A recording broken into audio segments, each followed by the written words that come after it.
누가복음 2장 41절부터 51절까지 한 절씩 교독하시겠습니다. 그 부모가 해마다 유월절을 당하면 예루살렘으로 가더니 예수께서 12살 될 때에 저희가 이 절기의 전례를 쫓아 올라갔다가 그 날들을 마치고 돌아갈 때에 아이 예수는 예루살렘에 머무셨더라.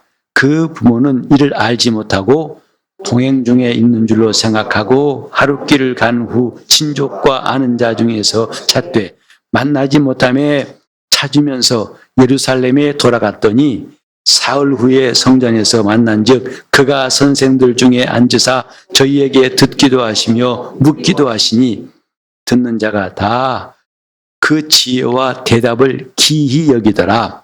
그 부모가 보고 놀라며 그 모친은 가로되 아이야 어찌하여 우리에게 이렇게 하였느냐 보라 네 아버지와 내가 근심하여 너를 찾았노라. 예수께서 가라사대 어찌하여 나를 찾으셨나이까 내가 내 아버지 집에 있어야 될 줄을 알지 못하셨나이까 하시니 양친이 그 하신 말씀을 듣다더라. 예수께서 한 가지로 내려가사 나사렛에 이르러 순종하여 받드시더라. 그 모친은 이 모든 말을 마음에 두니라. 아멘. 성경을 열심히 읽는 여러분들의 소식을 들으면서 참 마음에 기쁘고 또 기쁨 그것을 감출 수가 없습니다. 정말 주님께서 기뻐하신 일 저는 확실합니다. 성경을 열심히 읽는 것 이건 그 어떤 것과 바꿀 수도 없고 또 미룰 수도 없는 거라고 생각합니다. 그런데 이 성경을 단순히 읽기만 하는 것이 아니라 성경을 상고하니라라고 성경이 되어 있지요. 그 상고하다는 말은 바로 살핀다, 또 조사한다, 또 찾는다 이 뜻입니다. 아무 목적 없이 책을 읽는 사람도 있겠지만 우리는 이 성경에서 찾는 사람, 부지런히 살피는 사람 이런 자세가 바로 성경이 우리에게 가르치시는 것입니다. 근데 성경 읽다 보면은 사실 내가 이해하고 고개를 끄덕끄덕이는 말보다도 이해가 안 돼가지고 뭐지? 이런 말씀들도 적지 않을 거예요. 아마 그게 훨씬 더 많을 겁니다. 그리고 요즘 통독기아이다 보니까 거기 머물러서 찾아보고 좀 살필 수 있는 기회가 없이 쭉 읽다 보면 많이 궁금하죠. 그래 얼른 그 구절을 메모해서 다음에 보려고 표시하기도 합니다만은 어쨌든 하나님 말씀이 누가 들어도 다 이해가 되고 아무 어려움이 없다면 참 우리는 지금 이 어려움들을 훨씬 더 감소시킬 수 있을 거예요. 특별히 우리가 지금 쓰고 있는 이 개역 한글 성경은 어려운 말이 적지 않습니다. 그래서 지금 개역 개정판이 나왔고 하지만 그 개역 개정판도 거기도 어려운 말이 상당히 많아요. 그래서 세번역이니 우리말 성경이니 현대인의 성경이니 하면서 우리나라 성경도 매우 많이 나와요. 심지어는 이야기 성경이라는 책도 나왔어요. 그냥 성경을 이야기식으로 쓴 거죠. 그럼에도 불구하고 이해가 안 되는 말씀이 적지 않죠. 여러분, 홍해가 갈라진 것 사람의 생각으로 이해가 되지 않습니다. 그리고 오병이어의 이적, 어떻게 떡 5개 하고 고기 2마리 가지고 장정만 5,000명을 배불리 먹게 할 뿐만 아니라 여자와 아이 빼고니까 그들까지 다 먹었을 것이고 그럼 그것으로 끝난 게 아니라 12광주리에 거두었더라 그랬어요. 도대체 아무리 내가 지혜를 짜내고 이해하려고 했어도 잘 안 되는 것이 참 많습니다. 어떻게 풍랑을 꾸짖고 잠잠하라 하시니까 갈릴리 바다의 거센 풍랑이 잠잠해집니까? 어떻게 사람 속에 있는 귀신을 내어 쫓으니까 귀신이 떠나가면서 모든 병과 저주가 떠나갑니까? 어떻게 손을 얹으니까 병이 났습니까? 참 이건 놀라운 일이죠. 이게 하나님 말씀이에요. 만약에 우리 생각에 다 끄덕끄덕거리고 맞는 것 우리 옛 어른들이 많이 봤던 책 중에 하나가 명심보감이라는 책, 여러분 기억하실 거예요. 거기는 사람이 바르게 살아야 할 좋은 교훈들이 많이 있어요. 거기는 정말 내가 그렇게 못했을 뿐이지 옳은 말만 담겨 있어요. 다 공감할 수 있어요. 하지만 성경은 옳은 말 정도가 아니라 이해할 수 없는 말이 많이 있다는 것, 그게 하나님 말씀이란 또 하나의 증거예요. 자, 우리는 이런 말씀에 대해서 어떻게 우리가 받아들일 것인가를 이 본문이 우리에게 가르치고 있습니다. 이 본문은 여러분 잘 아시는 대로 예수님께서 12살 되던 해에 6월절에 예루살렘에 가셨다가 거기서 이제 모든 일을 마치고 부모는 일행과 함께 고향으로 오고 있었는데 그 일행 중에 예수님이 안 계셨던 거죠. 나중에 발견하고서 예수님을 찾으려고 다시 예루살렘까지 올라가서 거기서 성전에서 랍비들과 이야기하시는 예수님을 발견했습니다. 사실 랍비란 사람들은 대단한 사람들이에요. 그리고 어떤 주석에 보면은 이 랍비들 가운데 바울의 스승, 사도 바울의 스승인 가말리엘도 혹시 있지 않았겠느냐라고 말합니다. 그들이 성경하는 것은 정말 우리의 상상을 초월하지요. 그래서 이스라엘에서는 랍비가 되려면 12살 때까지 모세오경, 창세기, 출애굽기, 레위기, 민수기, 신명기 이것을 다 외워야 한답니다. 요즘 우리 읽으면서 느끼잖아요. 읽기도 버거운데 그것을 다 12살 때까지 다 외워야 1차 관문을 통과한 거고 그때부터 랍비의 본격적인 훈련을 받게 된다는데 그러니 이스라엘 사람들한테 존경받지 않을 수가 없어요. 훌륭한 사람들이죠. 이른바 율법의 석학들이에요.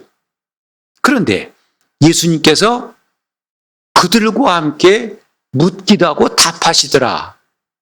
감히 웬만한 사람은 꿈도 못 꾸는 일들을 주님이 하고 계신 걸 보고 바로 오늘 이 사건의 중요한 메시지가 나오는데 여기 보면은 그 예수님께서 말씀하시는 것, 묻는 것을 보고 세 가지의 반응이 나와요. 첫째는 뭐죠? 랍비들, 직접 대화한 랍비들의 반응이에요. 그들이 뭐냐면 기이 여기더라. 이것을 기이 여기더라고 47절에 말씀했어요. 그 지혜와 대답을 기이 여기더라. 우리말로는 좀 기이 여긴단 말이 뭔가 하는데요. 다른 번역을 보니까요. 원문을 보면은 이 기이 여긴단 말은 기절할 정도로 놀라다 이 말입니다. 웬만큼 놀란 게 아니라 까무러칠 만큼 놀랐다는 거예요. 그것도 그 동사의 시제 보니까 계속적인 거예요. 단 한 번 까무러치게 놀란 게 아니라 충격의 연속이라는 거지요. 이게 첫 번째 반응이었어요. 두 번째 반응은 뭐냐면 이제 예수님을 만나서 아이야 어찌해서 이렇게 하느냐 우리는 너희 때문에 많이 근심했다고 말하니까 예수님 말씀하시죠. 내 아버지 집에 내가 있어야 할 줄을 알지 못하셨나이까. 사실 여러분 예수님께서 나사렛 사시면서 갈릴리 나사렛 사시면서 예루살렘에 있는 성전을 아버지 집이라 한다는 것부터가 뜻밖의 말 아니겠어요? 우리는 나이 어린 사람들이 갑자기 조그만 어린아이들이 정말 상상을 초월한 답변을 하면 놀라지요. 어떻게 얘가 이렇게 잘 알지? 어떻게 이런 말 할 수 있지? 하고 놀라죠. 그런데 예수님께서 그 부모에게 하신 말씀이 내 아버지 집에 내가 거해야 할 줄을 알지 못하셨나이까 했어요. 이제 또 유력한 다른 성경 보면 좀 달리 표현되어 있는데 내가 내 아버지 일에 열심을 내야 할 줄을 알지 못하셨나이까 이렇게 되어 있어요. 아버지 집, 내 아버지의 일. 정말 이건 이해가 안 되는 거죠. 그래서 두 번째 반응 뭐냐면 깨닫지 못하더라. 깨닫지 못하더라 했어요. 50절에. 그런데 마지막 세 번째 반응이 뭐냐면 51절에 나와 있어요. 그 모친은 이 모든 말을 마음에 두니라. 마음에 두니라 그랬어요. 오늘날도 주님 말씀을 사모하여 읽고 찾고 조사하고 살핀 사람들은 이런 반응 중에 어떤 반응할 것인가가 중요한 겁니다. 오늘 저와 여러분이 성경을 읽었지만 무색무취해서 뭘 읽었는지 얼만큼 읽었는지 모르겠다. 하여튼 간에 페이지 수 넘겼으니까 이런다면 뭐 다른 이야기겠지만 적어도 성경을 제대로 읽는 사람이라면 정말 뭔가 보화를 찾듯이 찾고자 하여 성경 읽는 사람이라면 깨닫지 못한 사람들, 놀란 사람들, 그 다음에 마음에 드는 사람들 아마 그 중에 하나가 있을 거예요. 이 말씀 우리가 상고하면서 이제 아까도 말씀드렸듯이 성경은 적어도 사람의 이성과 지혜로서는 만만치 않은 책이에요. 아니, 감당할 수 없는 책이에요. 그럼에도 불구하고 이 성경에서 믿음을 얻은 사람들의 이야기가 적지 않다는 것. 그것이 우리에게 또 하나의 충격을 주는 것이죠. 그 말씀 믿은 사람이 있잖아요. 이렇게 이해할 수 없는 말씀을 믿어서 하나님을 만나고 하나님의 역사에 그들이 동참한 사람이 있다는 것도 우리에게 또 하나의 충격이란 말입니다. 요컨대 하나님 말씀은 비록 유대인들에게 그들이 잘 알아듣는 아람어로 히브리어로 말씀하셨을지라도 그들이 제대로 알아듣지 못했다는 것은 오늘 이 부분뿐만 아니라 성경 여기저기에서 나오고 있습니다.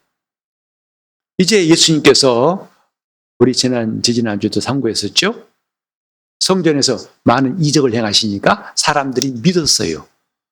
그 중에 한 사람인 니고데모가 밤중에 와가지고 자기의 고백을 합니다. 우리는 알고 보니 당신이 하나님께로부터 온 선생이란 걸 압니다. 왜냐하면 당신이 행하신 표적을 아무라도 할 수 없기 때문입니다라고 자신 있게 나름대로 놀라운 고백을 한 것이지요.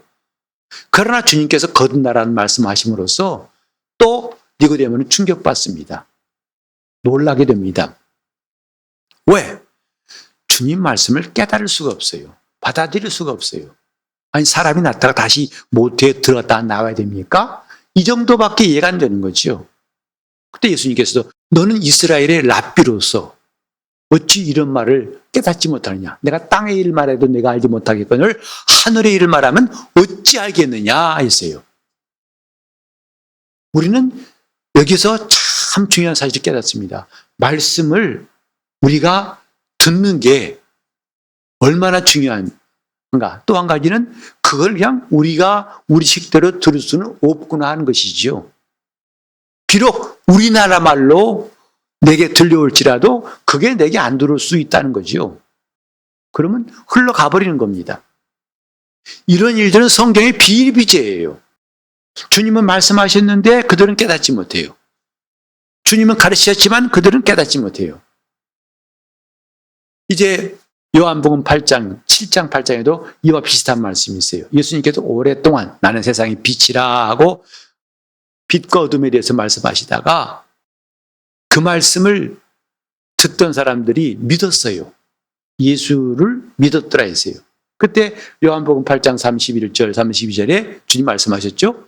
예수께서 자기를 믿은 유대인들에게 하신 말씀, 유명한 게 말씀이죠? 너희가 내 말에 거하면 참 내 제자가 되고 진리를 알지니 진리가 너희를 자유케 할 것이다. 그 주님 말씀의 본뜻을 그들이 받아들이기 전에 딱 걸린 게 뭐냐면 자유케 하리라? 그게 딱 걸려버린 거죠.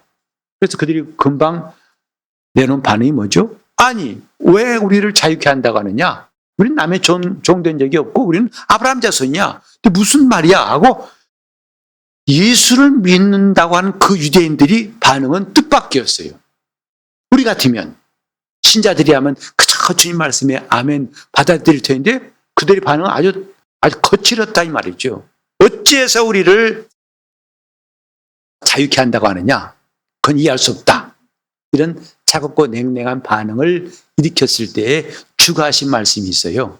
그게 뭐냐 하면 너희는 내 말을 들을 줄 모르는구나. 너희는 내 말을 제대로 못 듣는구나 했어요. 자, 우리 한번 요한복음 8장 43절 자막에 띄워드릴 텐데 함께 읽어보시겠습니다. 요한복음 8장 43절에 보니까 시작. 어찌하여 내 말을 깨닫지 못하느냐. 이는 내 말을 들을 줄을 알지 못하니라.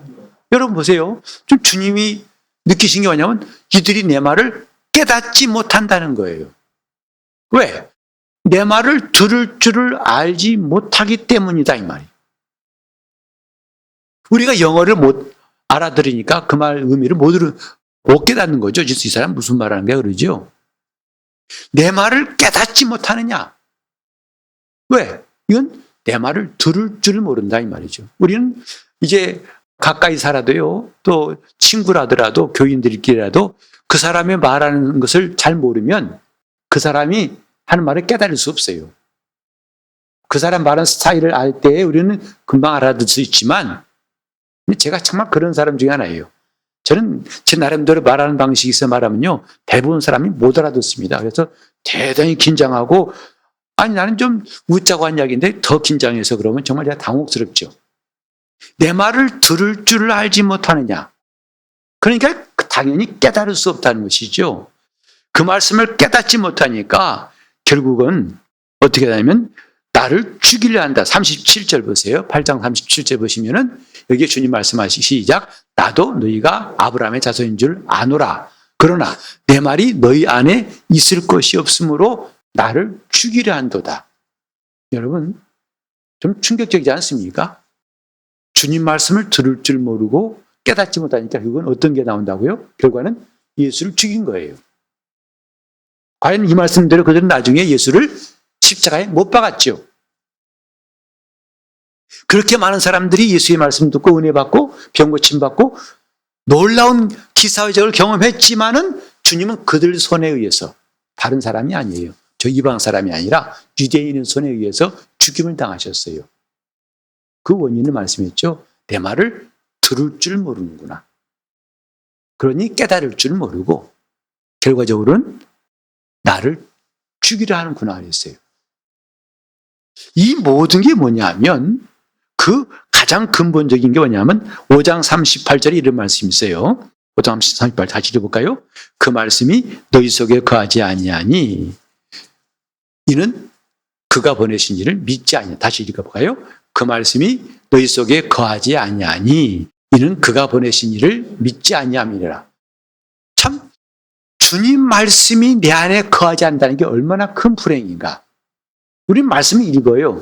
그러나 그 말씀이 내 안에 거하는 것이 없다면 헛된 것이라는 것을 볼 수 있어요.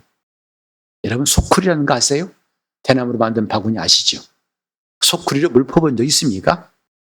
두레박으로는 물을 내가 원하는 만큼 풀 수 있어요. 그러나 소쿠리로는 아무리 물을 가득 담은 것 같지만 들어올리면 다 빠져버리죠. 말씀을 읽지만은 그 말씀이 내 속에 거하지 않는 건 마치 그와 같아요. 말씀을 읽지만은 그 말씀이 내 안에 거해야 되는 것인데 그 말씀이 거하지 않는다 이 말이죠. 그 말씀이 거하지 않는 중요한 이유가 뭐냐? 8장 37절 같이 또 보겠습니다. 요한복음 8장 37절. 오늘도 성경 많이 읽어서 좀 미안한데 한번 그 읽어봅시다. 시작. 나도 너희가 아브라함의 자손인 줄 아노라. 그러나 내 말이 너희 안에 있을 것이 없으므로 나를 죽이라. 주님이 말씀하시는 뭐냐면 내 말이 너희 속에 있을 것이 없다는 거예요. 그 말씀이 너희 속에 거하지 않는 이유는 뭐냐면 있을 곳이 없어요. 여러분 복잡한 전철 탈 때에 내가 다리 아프고 힘들지만은 자리가 없으면 못 앉죠. 있을 곳이 없어요. 내 말이 너희 속에 거하지 않는다. 왜? 너희 속에 그 말이 있을 곳이 없다는 거예요. 이게 주님께서 유대인뿐만 아니라 우리에게 진단하신 정확한 말씀이에요. 그러니까 성경을 10번 읽고 100번 읽지만은 이런 말씀에서 우리가 제대로 조정하지 않다면은 마치 소쿠리로 물 푸는 것과 똑같다 이 말이죠. 하나님 말씀에 대해서 어떻게 우리가 대해야 할 것인가를 성경은 여러 군데 말씀했어요.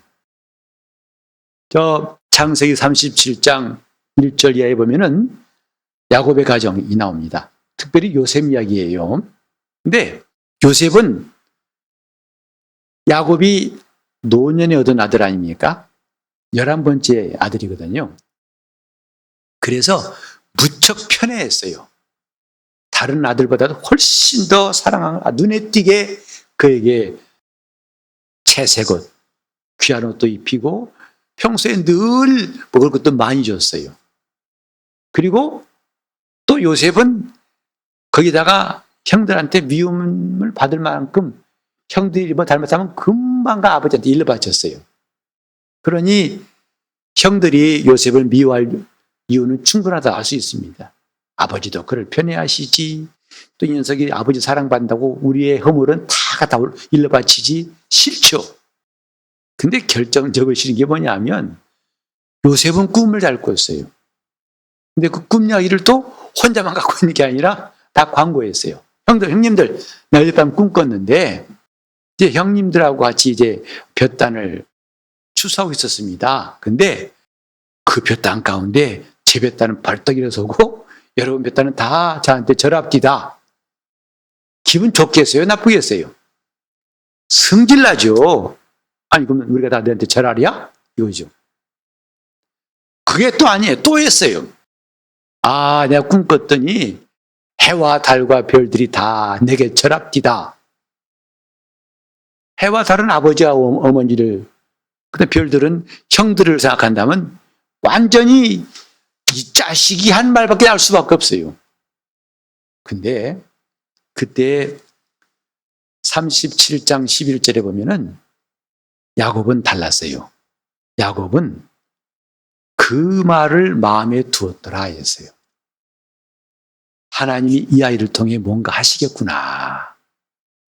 그 일에 대해 관심이 있던 거죠. 이렇게 하나님이 쓰시는 사람들 보면 뭔가 달라요. 특징이 뭐죠?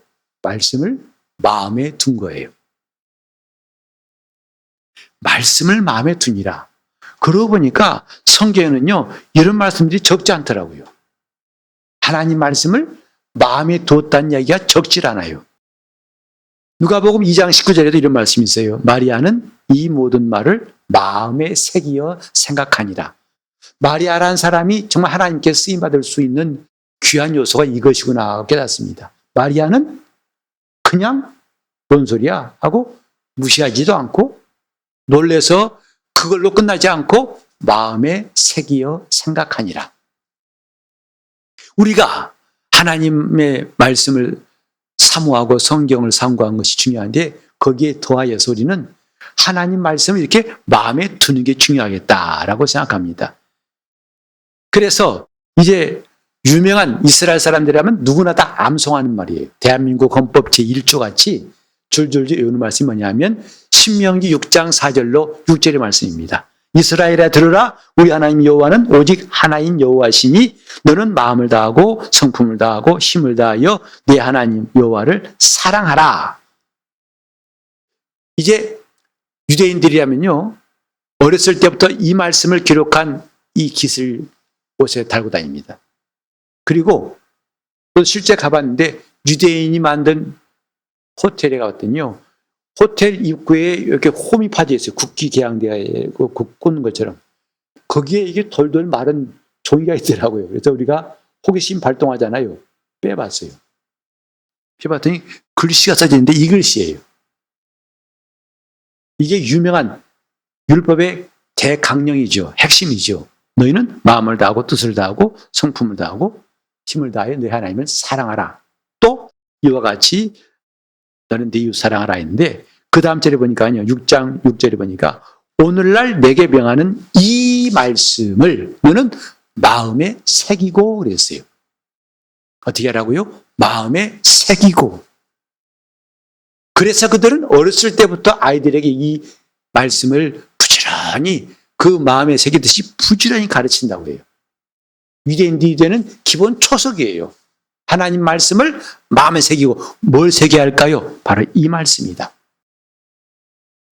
이스라엘아 들으라, 우리 하나님 여호와는 오직 하나인 분이시다. 이것뿐만 아닙니다.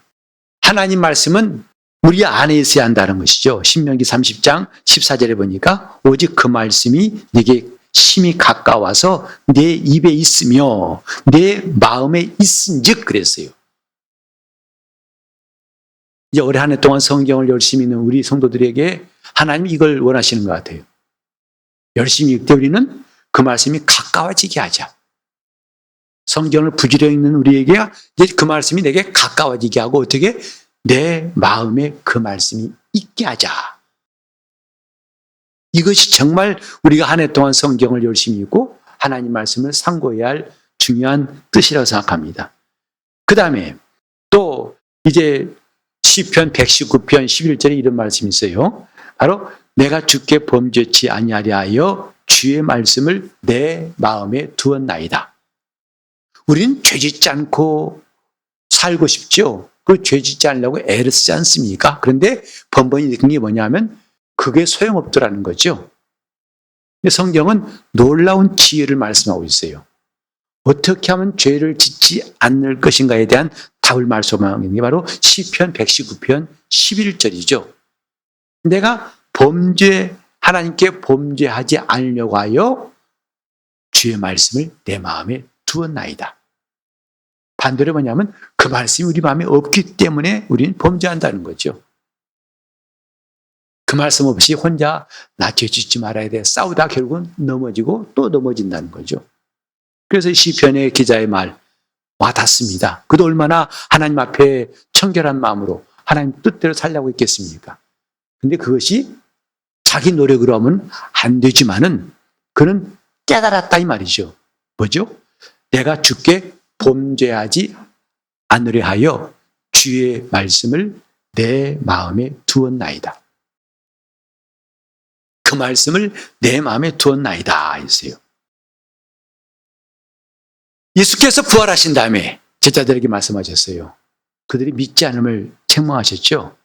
그때 뭐라 했냐면 누가복음 24장 25절에 바로 이제 선지자들 미련하고 선지자들의 말한 모든 것을 마음에 더디 믿는 자들이요. 왜 이렇게 더디 믿느냐 이 말이죠. 그러니까 정작 주님이 부활하신 걸 보고서도 갸우뚱하고 의심하는 사람도 있다고 그랬죠. 우린 여기서 하나님 말씀을 마음에 두기 위하여 정말 중요한 한 가지를 깨닫습니다. 우리는 어떻게 하면 그 말씀을 마음에 둘 수 있을까요? 시편 1편에 이런 말씀 여러분 잘 아시죠? 복 있는 사람은 악인의 길을 쫓지 아니하고 죄인의 길에 서지 아니하고 오만한 자 자리에 앉지 아니하고 뭐죠? 오직 여호와의 율법을 어떻게 하여? 즐거워하여 그랬어. 즐거워하여 주야로 그 말씀을 묵상하는 자로다. 주님 말씀을 마음에 두기 위해서 정말 중요한 방법이 하나 있습니다. 뭐냐면 그 말씀을 즐거워하라는 거예요. 그 말씀을 즐거워하는. 그러면 그 말씀을 내 마음에 둘 수가 있어요. 그 복 있는 사람의 특징은 뭐냐면 하나님 말씀을 즐거워하여.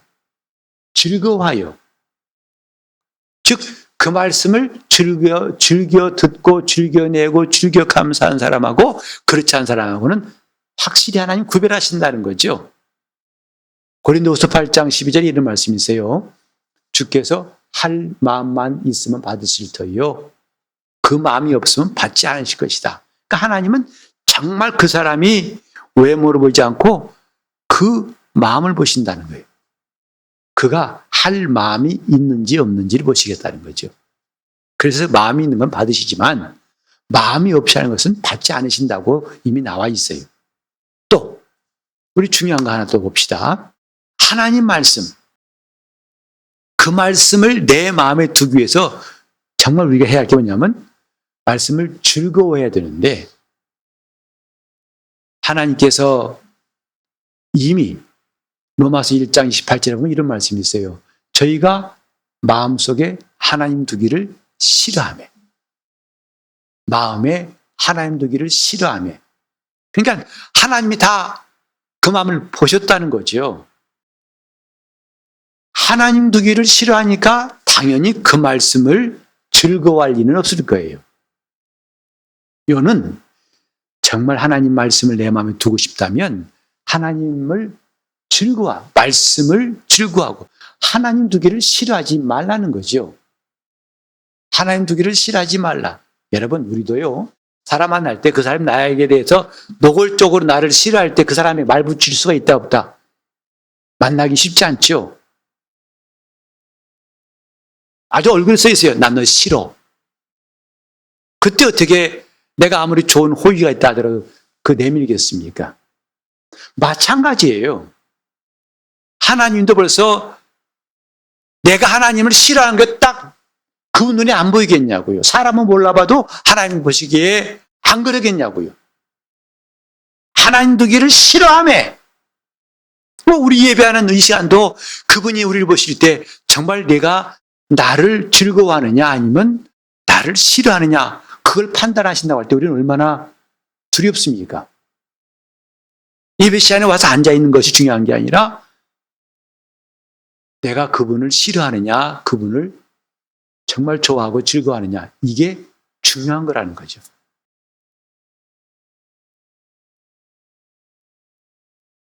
하나님 말씀은 우리 마음에 두시려고 기록한 겁니다. 히브리서 10장 16절 같이 읽어볼까요? 이건 유명한 말씀이니까 저 구약 성경에 예언했던 말씀을 다시 또 인용한 거거든요. 시작. 주께서 가라사대 그날 후로는 저희와 세울 언약이 이것이라 하시고 내 법을 저희 마음에 두고 저희 생각에 기록하리라 하시네.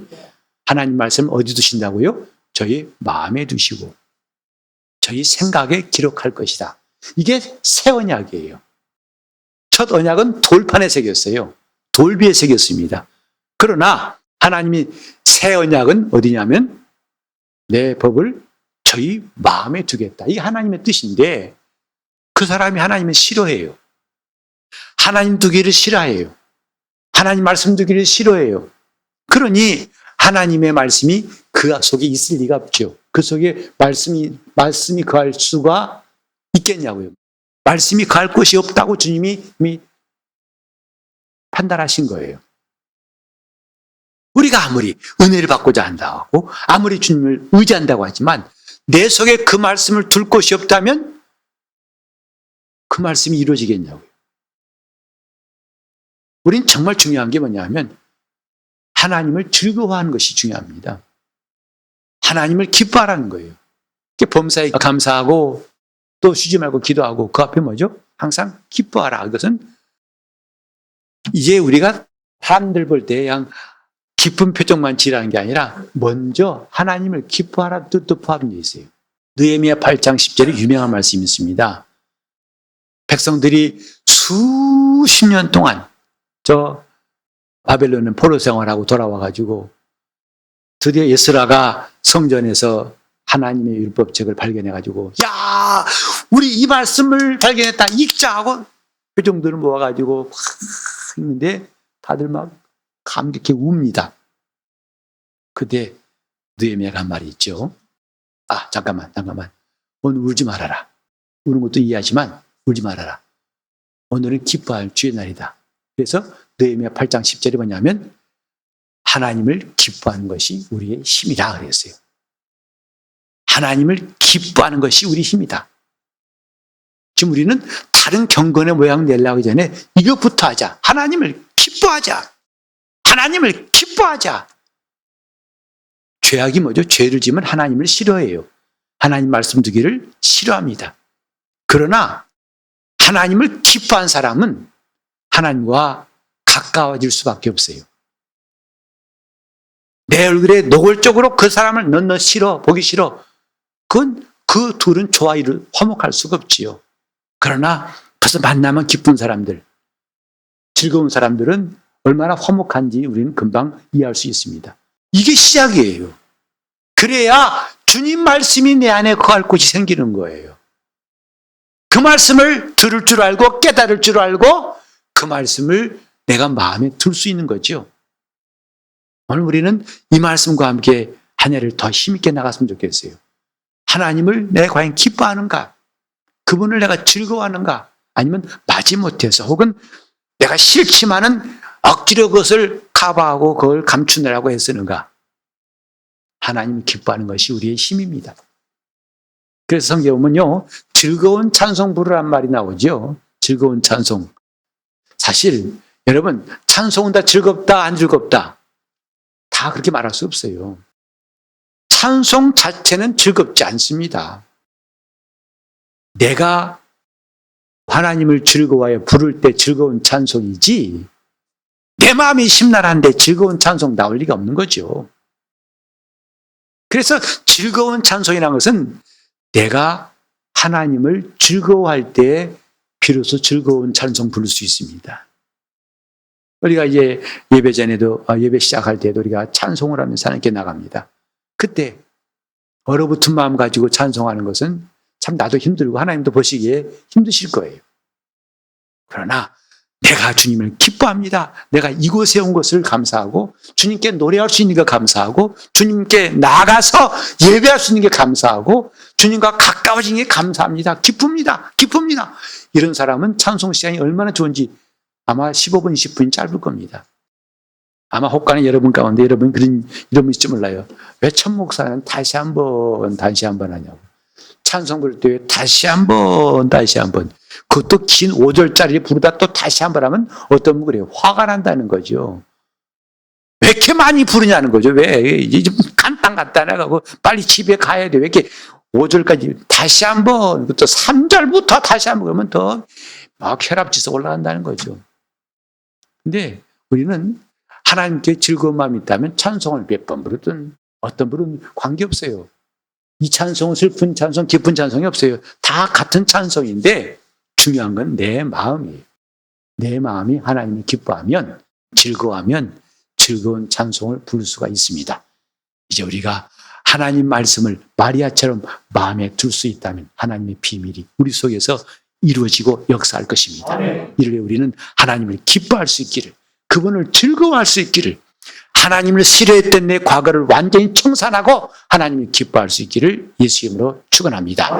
그때 우리는 말씀을 마음에 두고 그 말씀을 새기고 그 말씀대로 살 수가 있는 것입니다. 동성으로 기도하실 때 주님, 내가 일생 동안 하나님의 말씀 비록 이해가 안 될지라도, 비록 정말 어려운 말씀일지라도 그 말씀이 당장은 이해가 안 돼도 말씀을 마음에 두는 사람, 그 말씀이 이루어질 때까지 그 말씀을 지키고 하나님을 기뻐하는 사람 될 수 있도록 통성으로 기도하시겠습니다. 하나님 아버지, 우리 주님께서 그 놀라운 사랑으로 오래 참으사 우리를 죄악에서 건지시되 모든 죄의 값을, 내 몸값을 다 갚아주신 것, 이것 하나만 가지고도 우리는 하나님 일생 동안 기뻐할 이유가 있음을 깨닫습니다.